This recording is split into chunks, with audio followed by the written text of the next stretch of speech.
करण वीतराग विज्ञान नमोता ही जाते अरहंता जो विद्यादि सागर सुधी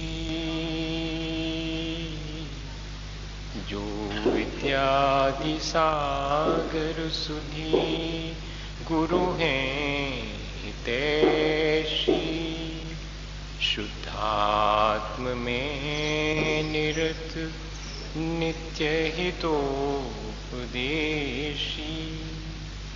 वे पाप ग्रीष्म ऋतु में जल हैं सयाने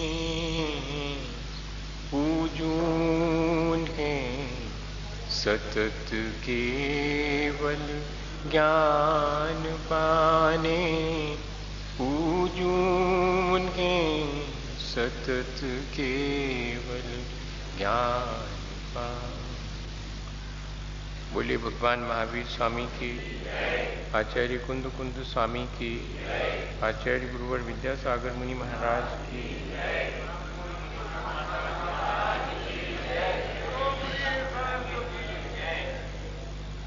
हम सभी लोगों ने पिछले दिनों अपने जीवन को अच्छा बनाने के लिए अपनी दृष्टि, अपने ज्ञान और अपने आचरण की निर्मलता पर विचार करना शुरू किया है। हम निरंतर अपने जीवन को अच्छा बनाने की बात पर विचार कर रहे हैं। दृष्टि और ज्ञान दोनों ही निर्मल हो जाने पर हमें अपने परिणामों की निर्मलता के लिए प्रयत्न करना चाहिए। परिणामों की कलुषता से ही हमारे जीवन में पाप प्रवेश करते हैं। पाप तो कार्य रूप हैं, उसका कारण हमारे अंतरंग की कषाय भाव है। यदि हम अपने उन कषायक भावों को संभाल लेते हैं तो हमारे जीवन में हम पाप से मुक्त हो सकते हैं। हमारा अभिप्राय, जो भी हम क्रिया करते हैं, जो भी हम बोलते हैं और जैसा भी हम सोचते या विचार करते हैं, उस सब में महत्वपूर्ण हमारा अभिप्राय है। यदि अभिप्राय खोटा है तो हमारी क्रिया, हमारा बोलना, हमारा सोचना वो सब दूषित और कलुषित हो जाते हैं। तीनों से पाप होता है, मन से भी, वाणी से भी और शरीर से भी। भावों में दूसरे के घात करने का विचार आया, वह भी हिंसा है। वाणी में दूसरे के मारने का वचन हमने बोला, वो भी हिंसा है। ऐसा हो जाता है। और हमारी क्रिया में भी जो हम करते हैं उसमें यदि असावधानी है और अभिप्राय खोटा है तो वो क्रिया भी हिंसात्मक ही कहलाती है। सबसे कम हिंसा होती है शरीर से, उससे ज्यादा होती है वाणी से और सबसे ज्यादा होती है हमारे मन से, हमारे भावों से। जिन जीवों के मन नहीं होता, ऐसे एक इंद्री से लेकर के असंगी पंचेंद्री जीवों के ज्यादा पाप नहीं होता। सबसे ज्यादा पाप करता है तो मन वाला जीव करता है। लेकिन साथ में ये भी ध्यान रखना कि जो बिना मन वाला है वो अपने आत्म कल्याण का विचार भी नहीं कर सकता, इसलिए उसे अपने मुक्ति का भी कोई साधन नहीं मिलता, उपाय नहीं उसके पास। मन वाले जीव को दोनों चांसेस हैं, दोनों अवसर हैं उसके जीवन में कि वो यदि अपने को संभाल ले, अपने परिणामों को, तो एक ऊंचाई पर भी पहुंच सकता है, और अगर वो अपने परिणामों को ना संभल पाए तो बहुत नीचे भी जा सकता है। सबसे महत्वपूर्ण, इसलिए मनुष्य जीवन में हमारे अपने परिणाम, हमारा अपना अभिप्राय, उसी से पापों का जो वेटेज है, जो वजन है, वो नापा जाता है कि कौन सा पाप कितना भारी है, किस अभिप्राय से हमने क्रिया की है, इस पर निर्भर करता है। शरीर से इसलिए अल्प होता है क्योंकि शरीर से दूसरे का घात करने के लिए शरीर की सामर्थ्य चाहिए, लेकिन शरीर बलवान नहीं भी हो और वाणी से एक शब्द ऐसा कह दिया जाए जिससे कि दूसरे व्यक्ति को तकलीफ पहुंच जाए, तो वाणी से अधिक संभावना है पाप की। और मन ही मन दूसरे के घात का विचार कर लिया जाए तो और अधिक है। इसका एक छोटा सा उदाहरण जिससे अपन समझ लें कि क्या सचमुच ऐसा है या कि नहीं है। एक राजा ने दो अपने दूत दूसरे राज्य में भेजे इस बात की जानकारी के लिए कि वहां के लोग बहुत समृद्धिशाली और बहुत आयु वाले क्यों होते हैं, जरा पता करके आओ ताकि वही चीज हम अपने यहां पर और लागू करें। वो दोनों गए, राजदूत, और उस राजा से कहा कि हम आपके यहाँ ये पता करने आए हैं कि आप लोग इतने रिच कैसे हैं और इतने अधिक उम्र वाले क्यों हैं। राजा ने कहा कि आसान सा उपाय है, हम आपको बता देंगे। तो उन्होंने कहा कि कब बताएंगे? ये जो राजमहल के सामने वृक्ष लगा हुआ है, ये जब सूख जाएगा तब बता देंगे। बड़े मुश्किल में पड़े वो राजदूत की कहाँ आके फंस गए। ये इतना हरा भरा वृक्ष कहाँ से कब सूखेगा और कब मुझे उत्तर मिलेगा और कब जा पाऊंगा, ये बड़ी मुश्किल खड़ी हो गई। उसी राजभवन में उन्हें रुकने के लिए कमरा दे दिया गया। वे दोनों उस कमरे में रुके हुए हैं, खिड़की खुलती है उसी वृक्ष की तरफ।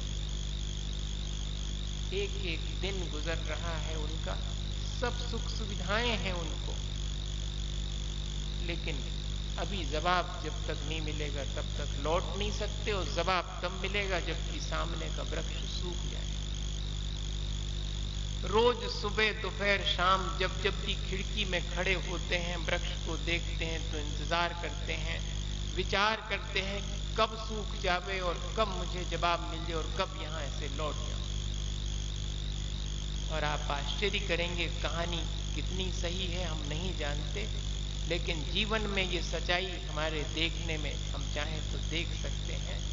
महीने भर के भीतर भीतर वो हरा भरा वृक्ष धीरे धीरे करके सूख गया। अब जब वृक्ष सूख गया तो अत्यंत हर्षित है।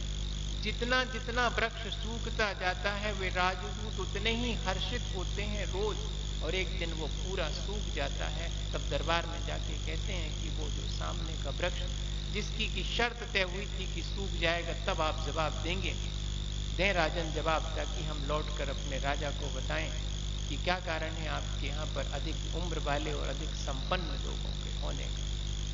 राजा ने कहा कि जवाब तो आपको मिल गया। क्या जवाब मिल गया? राजा ने कहा कि देखते हो इतने वर्षों पुराना, इतना हरा भरा, उसका हरा भरापन ही समृद्धि है वृक्ष की, और उम्र उसकी इतनी थी, इतने वर्षों से जी रहा है और कितने वर्ष जीता, लेकिन सिर्फ तुम लोग रोज रोज ये दुर्भावना उसको देते रहे अपने मन से कि कब ये सूख जावे, कब नष्ट हो जावे। उस दुर्भावना के फलस्वरूप असमय में ही वो नष्ट हो गया। हमारे देश के लोग समृद्धिशाली हैं और अधिक उम्र वाले हैं, क्योंकि उनके मन में एक दूसरे के प्रति कलुषता और दुर्भावना नहीं है, वे एक दूसरे के प्रति सद्भावना रखते हैं। ये कारण है, जाओ अपने राजा को बता दो। ये तो एक छोटा सा उदाहरण है, ये सिर्फ हमें ये संदेश देता है कि हमारे मन में उठने वाली दुर्भावनाएं और सद्भावनाएं वो हमारे और दूसरे के जीवन को प्रभावित करती है। इसलिए बहुत सावधानी है कि हम अपने अभिप्राय को, अपने मन को, अपनी भावनाओं को बचा करके रखें, वे कलुषित न हो। कोई व्यक्ति कितना भी बाहर से पापों से मुक्त हो जाए, हो सकता है, लेकिन भीतर में अभिप्राय अगर वो खोटा है तो मानिएगा कि वो निरंतर पाप से लिप्त होता चला जाए। उसका अपराध बाहर में दिखाई नहीं पड़ता। अपराध वो कहलाता जो चार लोगों को दिखाई पड़ते, पाप वो कहलाता जो किसी को नहीं दिखता, लेकिन भीतर हमारे संसार को बढ़ाने में कारण बनता है। इतनी अपराध और पाप में फर्क है, जरा सा फर्क है, बारीक।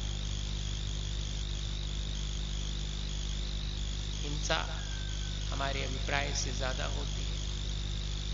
आज कोई किसी से लड़ने नहीं जाता भैया, लेकिन मन ही मन दूसरे के घात का, जो दूसरे के प्रति दुर्भावना, बैड विशेस जिनको कहते हैं,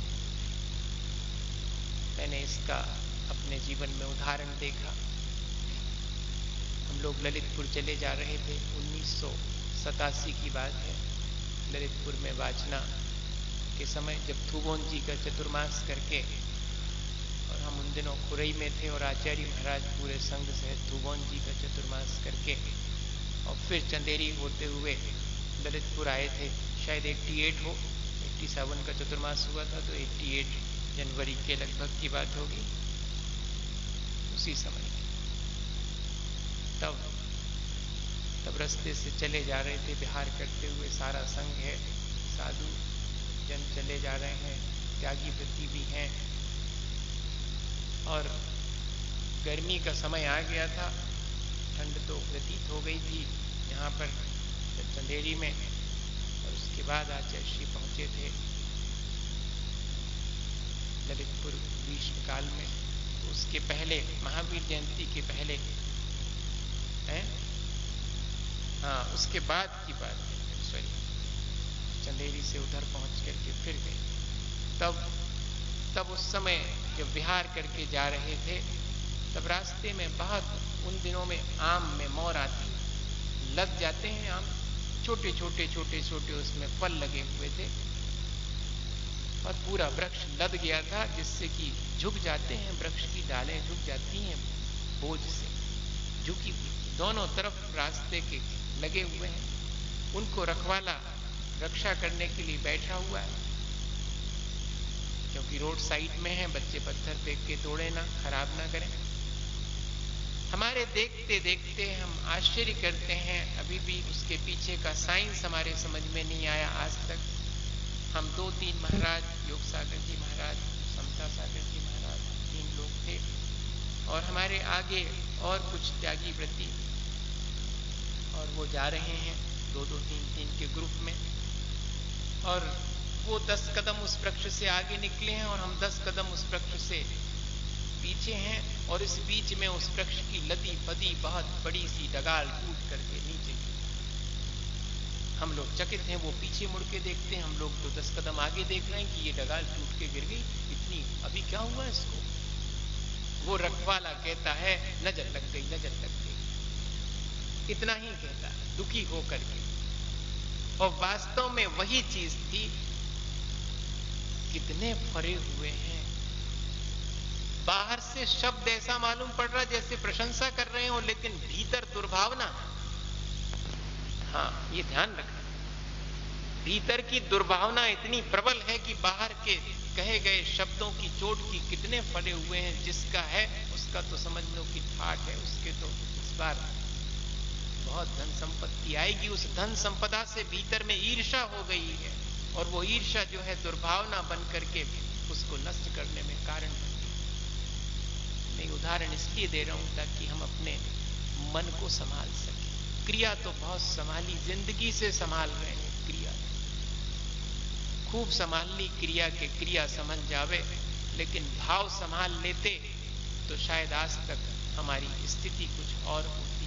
हम सबसे समृद्ध, क्योंकि जो मानसिक रूप से समृद्ध है वो वास्तव में समृद्ध है। फिजिकल वेल्थ तो पीछे छूट जाती है हमारे यहाँ से विदा होने पर, लेकिन जिसका मन जितना स्वस्थ है, जिसका मन जितना सद्भाव से युक्त है, वो अपने साथ लेकर के जाता है उन सब सद्भावनाओं को। इसलिए जब भी हम हिंसा पर विचार करें तो हम पहले अपनी भावनाओं को संभालने के लिए प्रयत्न करें। उसी से संबंधित है हिंसा और अहिंसा का गणित। आज हम उससे थोड़ा आगे बढ़ते हैं। हम अपनी वाणी का उपयोग करते हैं, तब वाणी के साथ भी जरा सावधानी रखनी चाहिए कि अभिप्राय खोटा ना हो, तो ही वो हमारी वाणी सार्थक होती है। खोटे अभिप्राय से जो भी हम बोलते हैं, क्रोध, लोभ, हास, भीरुत्व, प्रत्याख्यानान्यनुचि भाषणम च पंच, सत्य का पालन करने वाले को बहुत सावधानी रखनी चाहिए। असत्य से बचने के लिए भी बहुत सावधानी रखनी चाहिए। वो यही है कि क्रोध के वशीभूत होकर, लोभ के वशीभूत होकर, भयभीत होकर या हंसी मजाक करने की दृष्टि से कभी भी वचन नहीं बोलना चाहिए। अनुवीची भाषणम, बहुत सोच विचार करके इस वचन के बल का उपयोग करना चाहिए। शक्ति है, जैसे कि एनर्जी जो है बुरी नहीं होती। एनर्जी को आपने किस काम में लगाया है, उससे एनर्जी बुरी है या भली है ये डिसाइड होता है। वो भली बुरी नहीं। आप उसी शक्ति से कंस्ट्रक्शन भी कर सकते हैं और उसी शक्ति से डिस्ट्रक्शन भी कर सकते हैं, रचनात्मक कार्य भी कर सकते हैं और विध्वंस भी कर सकते हैं। शक्ति एक ही है। हमारे पास वचन की शक्ति है, उस शक्ति से हम विध्वंस भी कर सकते हैं, अपना भी और दूसरे का भी, और उसी शक्ति से हम और अपनी और दूसरे के कल्याण और भले के लिए भी कुछ उपाय कर सकते हैं उस शक्ति के द्वारा। आचार्य भगवंतों ने सत्य अणुव्रत, सत्य महाव्रत, भाषा समिति और वचन गुप्ति, इन सब के माध्यम से हमारी अपनी वाणी को नियंत्रित और संतुलित करने के लिए उपाय दिए। इस एनर्जी को हाउ टू चैनलाइज इट, इसको कैसे चैनलाइज करें। जैसे कि बहती हुई नदी जो कि अपने किनारे तोड़ करके और फैल जावे तो सब तरफ त्राही त्राही मच जाए, और वही अगर चैनलाइज कर दी जाए, कैनाल्स में कन्वर्ट करके, तो वही खेतों को सींच करके और समृद्धि भी दे सकती है और वही विध्वंस भी कर सकती है। ठीक ऐसे ही हमारी इस वाणी को नियंत्रित और संतुलित करने के लिए आचार्य भगवंतों ने सबसे पहले ये कहा कि हो सके तो चुप रहना। सबसे पहले हो सके तो सबसे पहले चुप रहना। चुप रहने का आशय समझ लेना। पशु के समान नहीं बोलने का नाम मौन नहीं है। आगम सम्मत वचन बोलने का नाम मौन है, ये ध्यान रखना। नहीं तो जो एक इंद्री से लेकर के और असंगी पंचेंद्री अपने आप को शब्दों के प्रयोग के नहीं कर पाते हैं, सिर्फ ध्वनि उनकी निकलती है, तो उनको तो बहुत आसानी से उनका कल्याण हो जाए। नहीं, वचन नहीं बोलने का अर्थ यही है कि मैं आगम के अनुकूल वचन बोलूं, सिर्फ इसके अलावा कोई वचन नहीं बोलूं, वही चुप होना। मौन शब्द से बना है मुनि। जो पाप से मौन हो गया वो मुनि, जिसने पाप रूपी वचन भी बोलना, पाप रूपी चिंतन भी करना, पाप रूपी क्रियाएं भी करना छोड़ दिया है। तो सबसे पहले रखा कि वचन गुप्ति, अपने उस वचन को संभालना, वो सिर्फ आगम सम्मत समझी वचन हो, जब भी बोलें वचन का प्रयोग करें। और फिर कहते हैं अनुव्रत और महाव्रत के रूप में उसी को व्याख्यात किया गया है। अब ऐसा तो संभव नहीं है कि ना बोल सके, तो एक मुनि और एक गृहस्थ, इन दोनों के लिए प्रवृत्ति और निवृत्ति कैसे करें, इसका संतुलन बनाने की दृष्टि से भी अगर देखें तो क्या कहा, बोलना हो तो हित मित प्रिय वचन बोलना, ये हो गया भाषा समिति। और शावक को कहा कि तुमसे ना हो सकेगा तो तुम तो इतना ही करना, परबदकार कठोर निंद नहीं वचन ऊंचा। दूसरे के घात करने वाले कठोर और निंदनीय वचन नहीं बोलना, यही तुम्हारा सत्य अनुव्रत है। और मुनि महाराज को कहा कि समस्त प्रकार के पाप वचन का त्याग कर देना, यही सत्य महाव्रत। इस तरह से सब जीवों के लिए जिनके पास की वचन की क्षमता है, उस वचन के सदुपयोग करने के लिए इस तरह एक व्यवस्था दे दी। 4 प्रकार का असत्य हो सकता है, उसको हम समझ लें ताकि और थोड़ी सी बात क्लियर हो जाए। वो नाम तो जरा कठिन है। सत प्रतिषेध जो है उसका निषेध करना, यह एक प्रकार का झूठ है। जो है उसका निषेध करना, कभी अगर पढ़ना हो और डिटेल में तो पुरुषार्थ सिद्धि उपाय अमृतचंद स्वामी का पढ़ना, उसमें ये सारी चीजें बहुत अच्छे से डिफाइन की गई। मैं तो बहुत शॉर्ट में अपनी भाषा में कह रहा हूं। जो है उसका निषेध करते हैं अपन बहुत बार।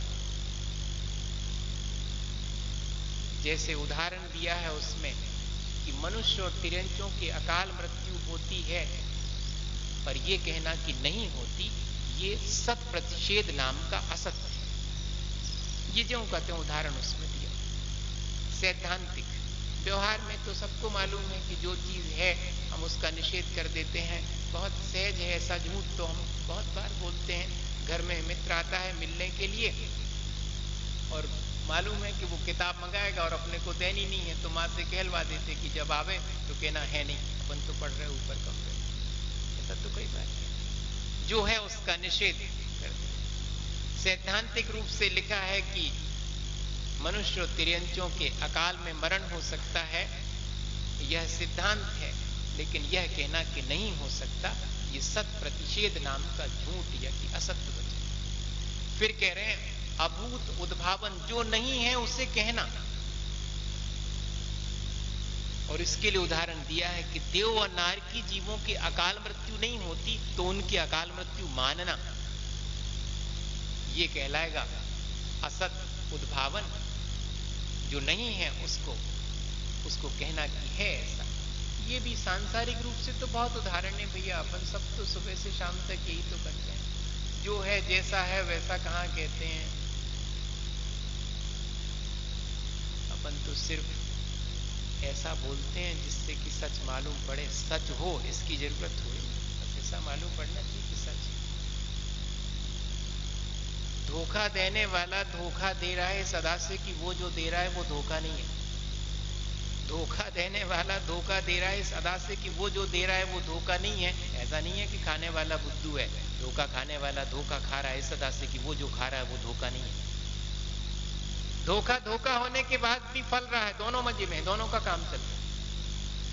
संसार की तो यही स्थिति है। सब जानते हैं कि क्या चीज कैसी है। आज कितनी सारी चीजें हैं अपने सुबह से शाम तक डेली यूज में आने वाली, जिनके बारे में सच्चाई मालूम है, लेकिन डेनाइल ऑफ रियलिटी, उस वास्तविकता को हम इग्नोर करते हैं, उसको हम अनदेखा कर देते हैं। अरे ऐसा होता नहीं है। चाय में कोई चीज मिली, अरे नहीं ऐसा कुछ।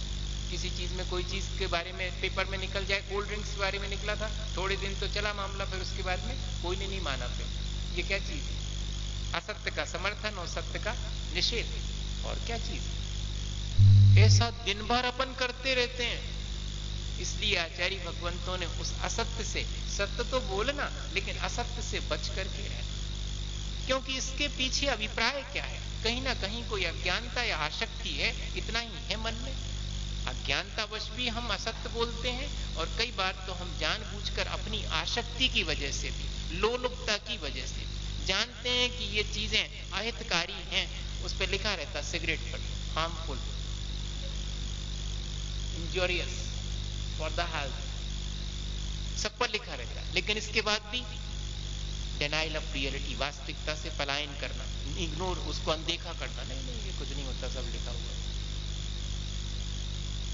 फिर आगे कहते हैं अनालोच्य, जो एक जाति का पदार्थ है, पशु हैं, पशु हैं तो सबकी अलग अलग वैरायटी है, लेकिन एक दूसरे में गठबंध करके बैल को घोड़ा कहना, घोड़े को बैल कहना, ऐसा कहता नहीं है कोई, कहता है क्या?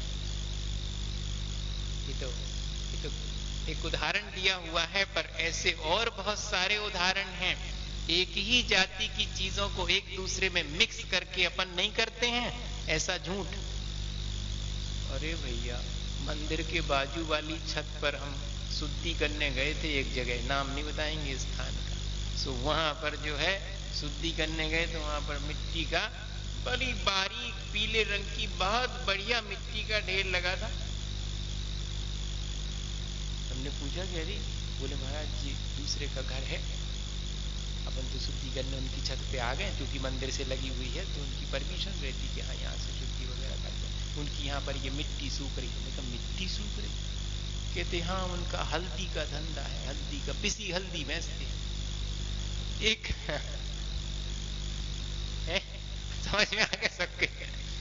हमारे तो देर से आया था, हमें जी उपाय नहीं मालूम था कि ऐसा भी हो सकता। आपके जल्दी समझ में आया, आपको मतलब इसका पहले से मालूम है कि ऐसा हो सकता है। एक ही जाति की कैसे लग रही है, वो भी पीले रंग की, ये भी पीले रंग की, और पीसने पर दोनों एक जैसी मालूम पड़ती हैं और एक दूसरे में आसानी से मिक्स हो करके, और हम इस तरह के झूठ में भी पड़ जाते हैं। अकेले बोलने का नहीं है, बोलते तो बाद में है, कर तो पहले लिया, फिर बाद में कहते कि हल्दी है, हल्दी, मिट्टी नहीं है, हल्दी है।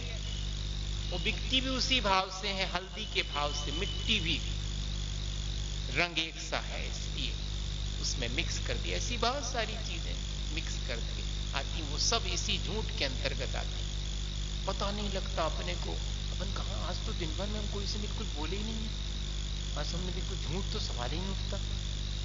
अच्छा हो, जब वो सामान बेच रहे थे तब लाए कितने की थी और बोली कितने की थी, बचाए कितने थे, सब में सुबह से शाम तक जितना भी, क्योंकि अभिप्राय उसके पीछे खोटा है तो क्रिया जो चलती रहती सब झूठ ही होता है। पूरा जीवन अगर कभी कभी बहुत बेचैनी होती है, कभी आप विचार करेंगे, मैं तो कभी विचार करता हूं तो एक बार लगता है कि ऐसा लगता है जैसे पूरा जीवन झूठ पर खड़ा हुआ, किस दिन भर भरा करके गिर जाएगा, कहां नहीं जा सकता। कई बार ऐसा लगने लगता। आप विचार करिए कि सुबह से शाम तक सारी क्रियाओं में सच्चाई कितनी है, कितना झूठ पर हम खड़े हुए हैं, और उसी से हमारा जीवन और हम जीते रहे। आखिरी में कहते कि असूल रत के अंतर्गत रखा निंदनीय, गर्हित और अप्रिय वचन बोलना, ये भी झूठ में शामिल है, असत्य में शामिल। 4 प्रकार के असत्य, उसमें से अपन कितने प्रकार से बच सकते हैं, बहुत मुश्किल है। लगता तो यह है कि चुप रह जाना चाहिए, लेकिन चुप रहने अकेले से नहीं बनता, क्योंकि अभिप्राय में तो पड़ा हुआ है, अभिप्राय को ठीक करना पड़ेगा। तब सबसे अच्छा है कि भीतर अभिप्राय भला हो, बाहर में टू द पॉइंट बोला जाए, और बोलते समय वाणी की मधुरता बनी रहे। ये 3 बैरियर अगर हमने लगा लिए हैं तो फिर देखिएगा कि हमारी वाणी हमारे और दूसरे के जीवन को अच्छा बनाने में कारण बने बिना नहीं रह सकती। इतना सा ध्यान रखें। 3 ही चीजें बहुत आसान कर दी आचार्य भगवत। कह रहे हैं कि भीतर में अभिप्राय भला रहे, प्रयोजन हमारा बोलने का भला है, इंटेंशन हमारा बहुत अच्छा है, हम किसी का बुरा चाहने के लिए वचन नहीं बोले।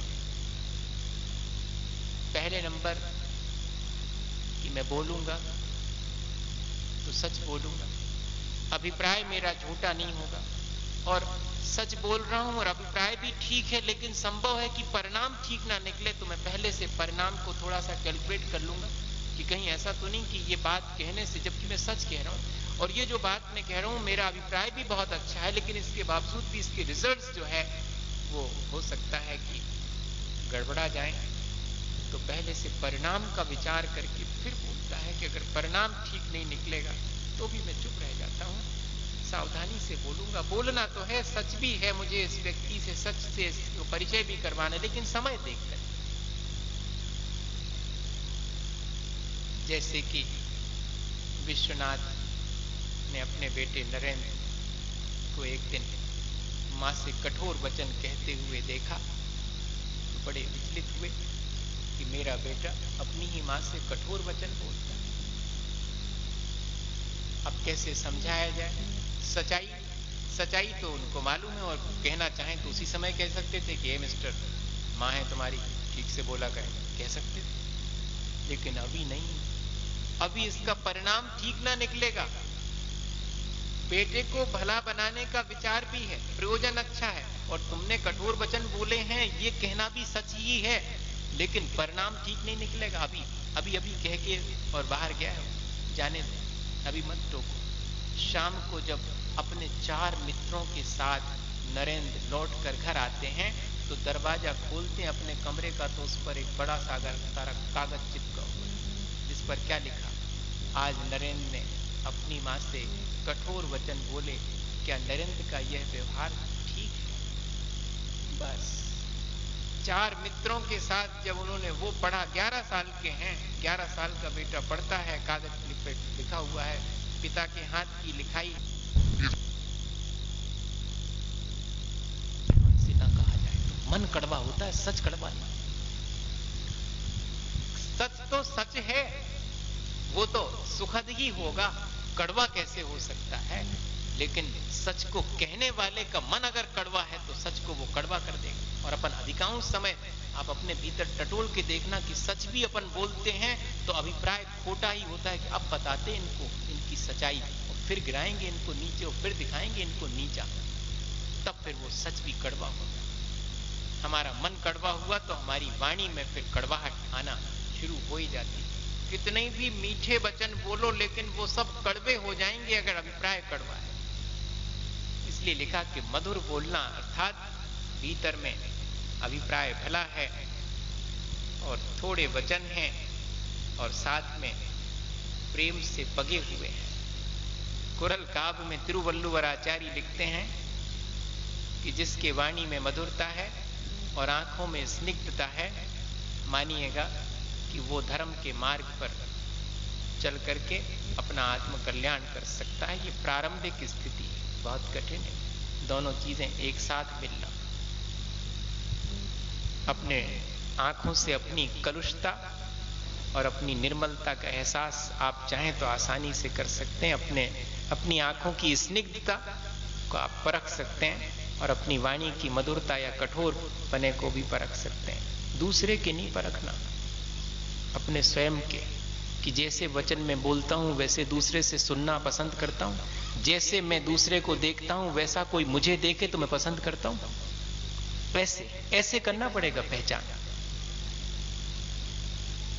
तब फिर हो सकता है कि हम अपने उन वचनों को एक ठीक दिशा दे सकें और उन वचनों के द्वारा हम अपना और दूसरे का भला कर सकें।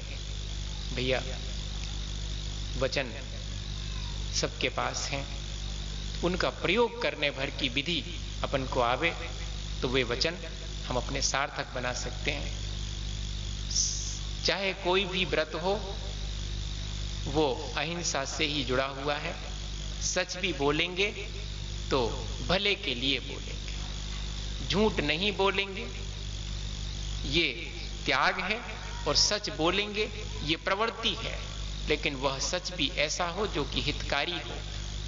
झूठा व्यक्ति सच भी बोलेगा तो खतरा पैदा करेगा, ये ध्यान रखना।